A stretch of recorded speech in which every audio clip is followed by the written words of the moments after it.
So the LA Times wants you to know that they're not biased. No. Not in any way, shape, or form. The LA Times is not biased. Now, this is an article. Welcome back to the Channel Culture Confederacy here. It's Tuesday, so happy Tuesday, everybody. Another journalist behaving badly episode. So this is an article, column by Gustavo Arellano, and this surrounds what happened New Year's Eve, New Year's Day, this attack in New Orleans, terrorist attack. And in this article, he claims not to be biased, but he says he loves CNN and he's dissing Fox News. So we got other journalists going after other journalists now. So it says here, I usually kick off every January 1st. Now, this came out January 4th, so a few days after this attack. But he says here, I usually kick off every January 1st with the Rose Parade broadcast on Channel 5, then college football in the afternoon and evening. It's one of the few days I honestly, truly try to relax and do something that's next to impossible for me, not work. Is journalism really work? Sadly, that's now how I began my 2025. I woke up to the news that an ISIS sympathizer had driven a truck onto Bourbon Street in New Orleans earlier that morning, killing 14 people and injuring dozens more. Shortly after, a family member texted that they were safe after a Tesla Cybertruck blew up in front of the Trump International Hotel in Vegas. So he just wakes up that morning wanting to relax, enjoy the new year. He turns on his TV, and to his shock, to his horror, there was this attack in New Orleans, and this Cybertruck that blew up in front of Trump International Hotel in Vegas. Whenever national tragedies like this happen, I immediately switch my television to CNN. The cable channel's team of on-the-ground correspondents is without peer, and its anchors and commentators leave the opining and speculation to a minimum as they stick to the facts with a tone that tries to be authoritative. Really now, Mr. Arellano?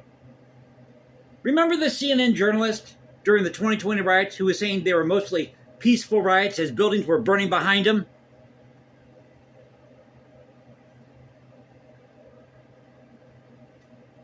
That's what I watched for hours on Wednesday instead of flower festoon floats and red option offenses as I tried to make sense of the horrible start to the new year. Maybe I was groggy from the previous night's festivities. Maybe I was too full on breakfast tamales. Is that racist to say breakfast tamales? I mean, we're supposed to be culturally sensitive now, right? But at some point, I decided to ditch CNN and tune into a channel I rarely watch, Fox News. So he switches from CNN. He loves CNN, but he decides on this morning, after these tragic events, to watch Fox News. I don't live in a liberal bubble. No.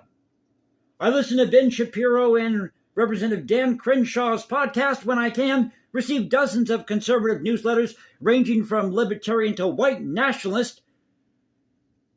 Where are the white nationalist publications out there? I haven't seen them. And subscribe to Orthodox Catholic newspapers like the Wanderer and New Oxford Review. Or aren't you Father Teresa here? Sounds to me, Mr. Arellano, like you're doing what every other journalist does. You look at different resources to come up with a story. I do that for the channel here.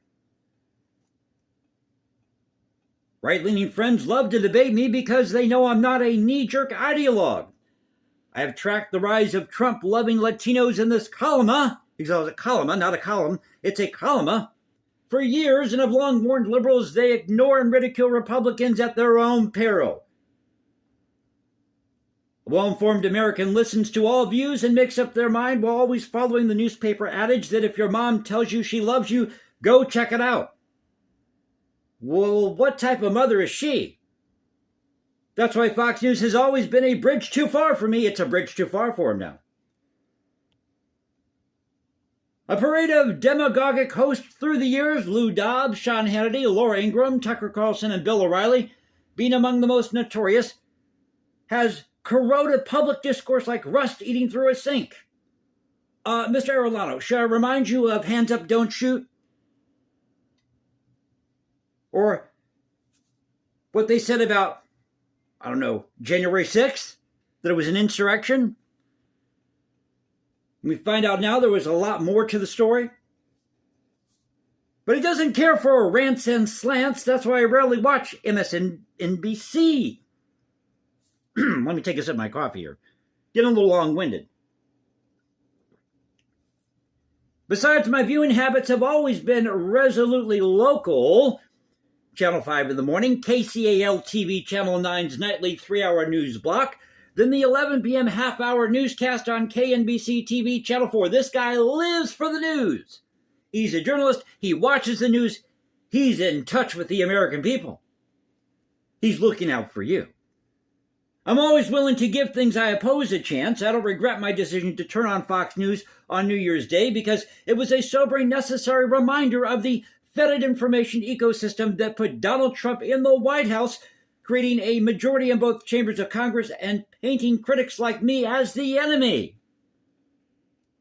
Now, just to refresh your memory out there, and Mr. Arellano's, back in 2017, between 2017 2019, there was this controversy involving the LA Times. Now, this is an article from the New York Times. It came out in 2022. Let me find the date here. July 28, 2022. How Los Angeles Times handled expose becomes the talk of the town. A book by a reporter from the newspaper has ignited debate about the way editors dealt with an explosive article he helped write in 2017. 5 years ago, Paul Pringle and Matthew Doig, I think that is how you say the last name here, D-O-I-G, were on the same team. Mr. Pringle, a veteran reporter at the Los Angeles Times, and Mr. Doig, an editor at the newspaper, were working on an article that would ultimately expose the drug abuse of a powerful former dean at the University of Southern California. That report would lead to a series of other investigations involving USC, culminating in a Pulitzer Prize for Mr. Pringle and 2 other reporters in 2019. But behind the scenes, however, there was bad blood. Last week, Mr. Pringle published a book called Bad City, which in part claimed that top editors at the Times, including Mr. Doig, tried to slow walk and defang that initial groundbreaking article, which detailed how the dean of USC's medical school used drugs with young people, including a woman who had to be rushed to the hospital after an overdose. And Mr. Arellano has the gall, he has the cojones, to sit there and say that Fox News isn't being truthful. Now, I've got my issues with Fox News too.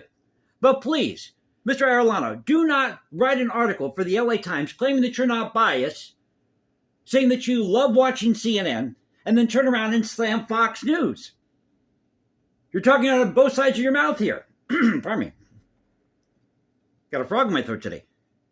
Mr. Doig, currently an investigations editor at USA Today, snapped back last week on Medium, calling Mr. Pringle a fabulist who is grossly misrepresenting the facts to support his false narrative. Well, there you go. There you go. But Mr. Arellano is always willing to give his opponents a chance, he says.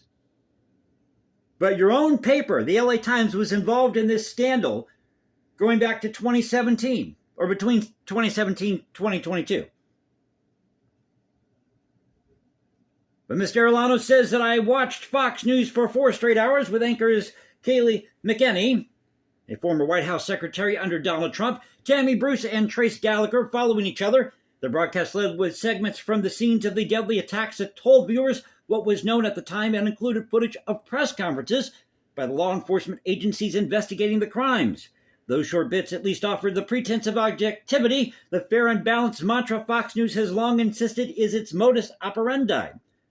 But once the anchors brought in Fox News contributors, their shows reflected the unhinged worldview that now holds power in this country. So this is somewhat of a lengthy article. I'm just going to keep it here for now, or stop here. But don't you just love this? So this guy's coming out and he's saying he's not biased. On New Year's Day, he was shocked by what happened in New Orleans. What happened outside of Trump International Hotel with this Cybertruck explosion. But he immediately goes to CNN and then he takes a chance and he watches Fox News. and he claims that CNN isn't biased, that they are true blue journalists. Yes, mostly peaceful protest, Mr. Arellano, pardon me. Mostly peaceful protest, as buildings are burning behind this reporter back in 2020 during these riots. Thank you, Mr. Arellano. You honest journalist, you. Fair and biased, in my humble opinion. So I hope you enjoyed the video. If you did, you know what to do. You can follow me at Instagram, #JasonComposes, because I write music in my spare time. Or you can go to X, Culture Confederacy, at Culture Confed1 on X. Now you can find me at Substack. This is the Culture Confederacy saying peace out. Stay safe, everybody.